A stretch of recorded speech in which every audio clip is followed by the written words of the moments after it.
વિશ્વની પ્રાચીન એવી ગિરિમાળા અરવલ્લીની ગિરિમાળા છે અને તેને લઈને અનેક પ્રશ્નો ઉદ્ભવી રહ્યા છે.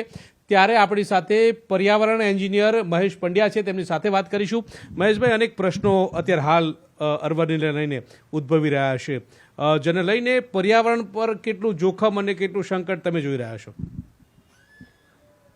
અરવલ્લીના પર્વતો, એની ગિરિમાળા, એને એક રક્ષક દિવાલ તરીકે હું જોઉં છું. અને પ્રકૃતિને અને માનવ જીવન અને પશુ જીવનને જીવંત રાખવા માટેનું એક અગત્યનું પરિબળ છે. આપે કહ્યું એમ ગૌતમભાઈ કે આ વિશ્વની સૌથી પ્રાચીન ગિરિમાળા છે. એટલે માનો કે આપણે ગુજરાતની જ વાત કરીએ તો સાબરમતી નદીનું ઉદ્ભવ સ્થાન એ આ અરવલ્લીની ગિરિમાળા છે. પછી તમે ત્યાંથી લઈને આવો છેક દાહોદ સુધીનો આખો પટ્ટો એ ગિરિમાળાઓનો છે.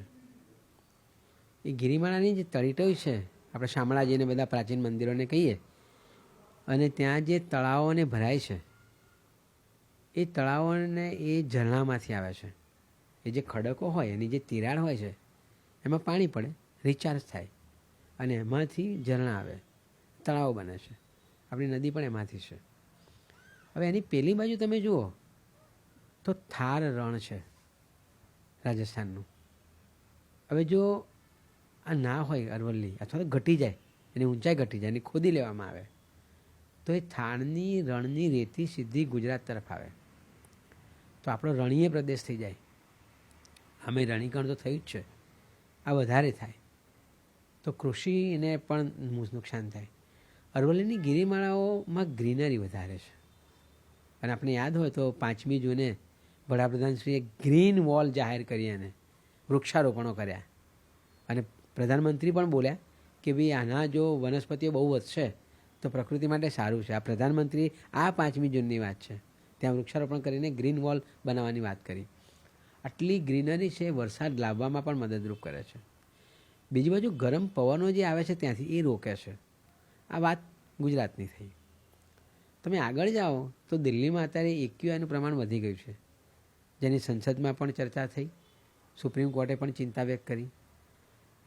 હવે જો આ ગિરિમાળા તૂટી જાય અથવા ઘસાઈ જાય તો આ જે ગરમ પવનો છે એ દિલ્હીમાં પણ જાય, એટલે AQIનું પ્રમાણ વધી જાય, તાપમાન વધી જાય, આપણને મુશ્કેલી થાય. ત્યાં લડાખમાંથી જે ઠંડા પવનો અને રેતી આવે એ પણ દિલ્હી સુધી પણ આવે, હરિયાણા સુધી પણ આવે. એટલે આ અરવલ્લીના પર્વતો એ માત્ર પર્વતો કે રમણીય પ્રદેશ એમ નથી, એનું ભૌગોલિક મહત્ત્વ બહુ છે.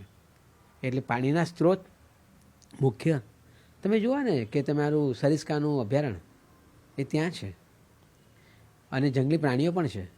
હવે જો ઘસાઈ જાય તો શું થાય? જંગલી પ્રાણીઓ જમીન તરફ આવે તો માનવ અને જંગલી પ્રાણીઓનો સંઘર્ષ વધતો જાય, બહુ મુશ્કેલી થાય એમાં.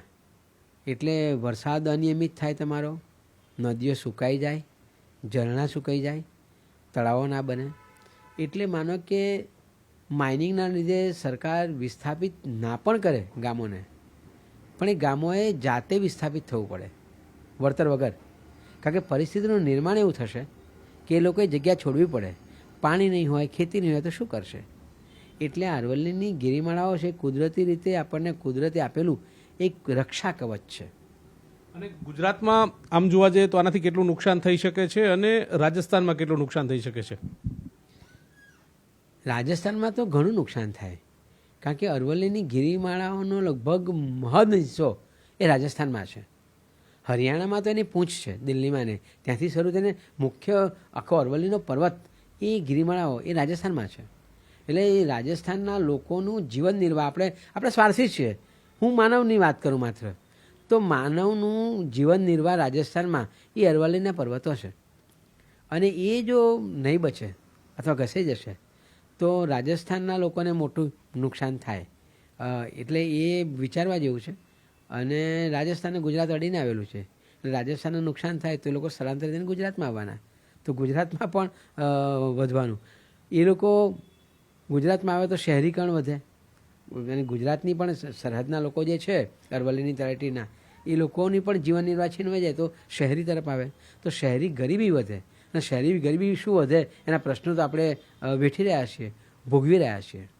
અચ્છા, એક બીજી વાત પણ છે કે હાલ આમ જોવા જઈએ તો ઉત્તર ગુજરાતનો ઘણો બધો ભાગ એવો છે કે જે ડાર્ક ઝોનમાં છે, જ્યાં પાણીના પ્રશ્નો આજે મોખરે છે. તો આના કારણે કેટલા મોટા પ્રશ્નો આગામી દિવસોમાં ઉદ્ભવે એવું લાગી રહ્યું છે? ગૌતમભાઈ, બહુ સરસ સવાલ તમે કર્યો. ગુજરાતના 58 તાલુકા ડાર્ક ઝોનમાં છે અને મહદઅંશે ઉત્તર ગુજરાતમાં, અને પાણીના સ્તર 1,000 મીટરે ઊંડા ગયા છે. એ સ્થિતિમાં આ મુખ્ય પાણીનો સ્ત્રોત છે અરવલ્લીનો પર્વત, ત્યાંથી આવતા ઝરણા, ત્યાંથી આવતી નદી, એ બધું.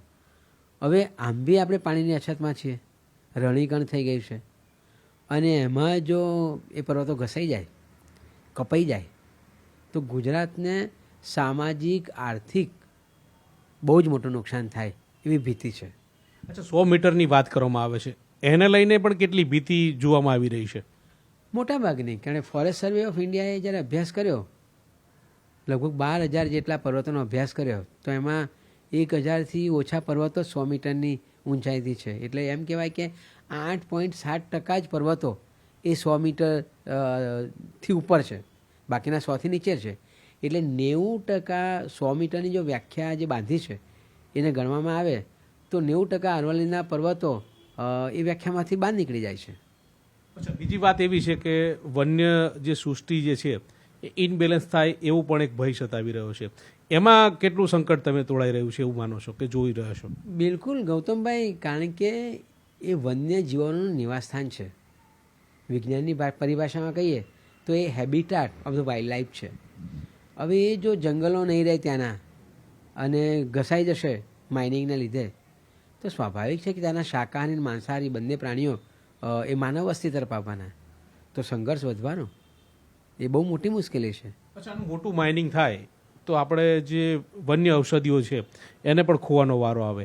એવી કેટલી વન્ય ઔષધિઓ જે છે તે અરવલ્લીની ગિરિમાળામાંથી મળી રહી છે, અરવલ્લીમાં જોવા મળી રહી છે, અને એ કદાચ અમુક તો એવી પણ છે કે જે નામશેષ થશે. તો એની લઈને કેટલો સંકટ તમે જોઈ રહ્યા છો? એ હવે મળે કે નહીં મળે, કે એની ઉપર કેટલો સંકટ આવશે? આ જૈવ વિવિધતાથી ભરપૂર આ અરવલ્લીના પર્વતો છે, એટલે ડેન્સ બાયોડાયવર્સિટી કહીએ તે છે. હવે જો ના રહે તો ઔષધો પણ બનાવવામાં તકલીફ પડે. એટલે માત્ર એવું નથી કે તમે વનસ્પતિ એટલે ઔષધીય વનસ્પતિથી તમે માત્ર આયુર્વેદિક દવા બનાવો. તમારા એલોપેથી સાયન્સમાં પણ આ વનસ્પતિઓથી જ દવાઓ બનતી હોય છે. એટલે તમારા ફૂડ સિક્યુરિટીના તો સવાલો ઊભા થવાના, ખાદ્ય સુરક્ષાના, પણ મેડિકલ સાયન્સના પણ સવાલો ઊભા થવાના કે આવી જે ઔષધીય વનસ્પતિઓ છે એ નાશ થાય તો એલોપેથી સાયન્સ અને આયુર્વેદિક સાયન્સ આ બંનેને પણ નુકસાન થાય.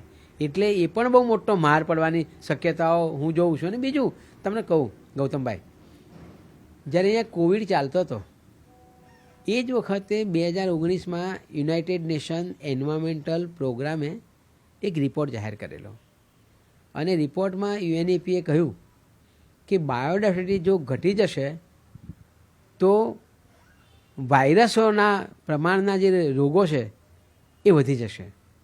એટલે બાયોડાયવર્સિટી લોસ થાય, જૈવ વિવિધતા લોસ થાય તો માત્ર ખાદ્ય સુરક્ષા કે દવાઓ પર અસર પડે એવું નથી, એ રોગોનું પ્રમાણ પણ વધારશે. આ પણ ભયજનક છે. અચ્છા, આના લીધે તમે કેવા કેવા પ્રકારના રોગોનું સંકટ જોઈ રહ્યા છો?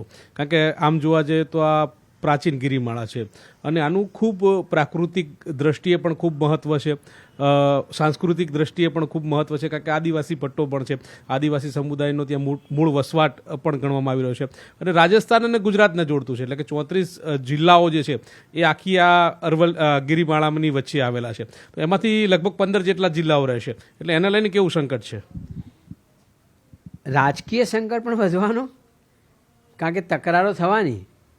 રાજકીય સંકટ અને પ્રદેશવાદની જે વાત કરી છે રાજસ્થાન ગુજરાત, એ તકરારો પણ વધવાની.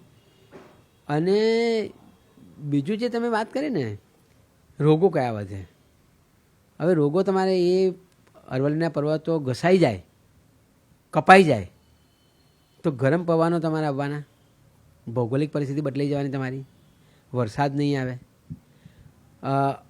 એટલે એના જે પ્રમાણો જે છે વળી તમારા પાણીમાં જેટલું પણ પાણી આવવાનું એમાં બીજા બધા તત્વો ભેળવાના.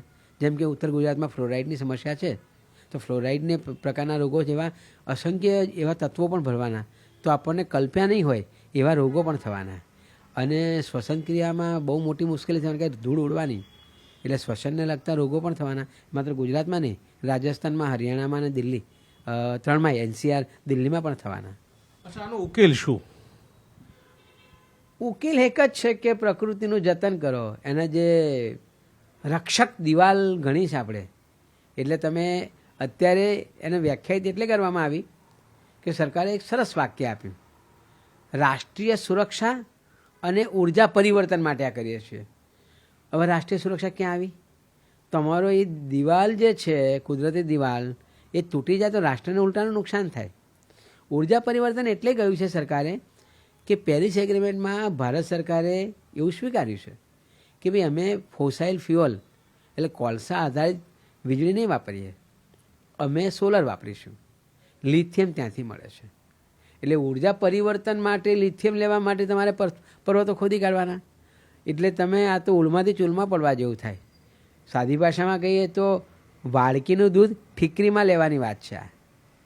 બિલકુલ. તો અનેક પ્રકારનું નુકસાન ને સંકટ જે છે તે અરવલ્લીની જે ગિરિમાળા જે છે તેને નષ્ટ થાય તો તેમાં જોવાઈ રહ્યું છે. ચાહે વન્ય ની વાત હોય કે ચાહે રણની વાત હોય, આ તમામ પ્રકારના નુકસાનો જે છે તે સામે આવી રહ્યા છે અને તેને લઈને અનેક પ્રકારના રોગો પણ નું સંકટ જે છે તે પણ તોડાઈ રહ્યું છે.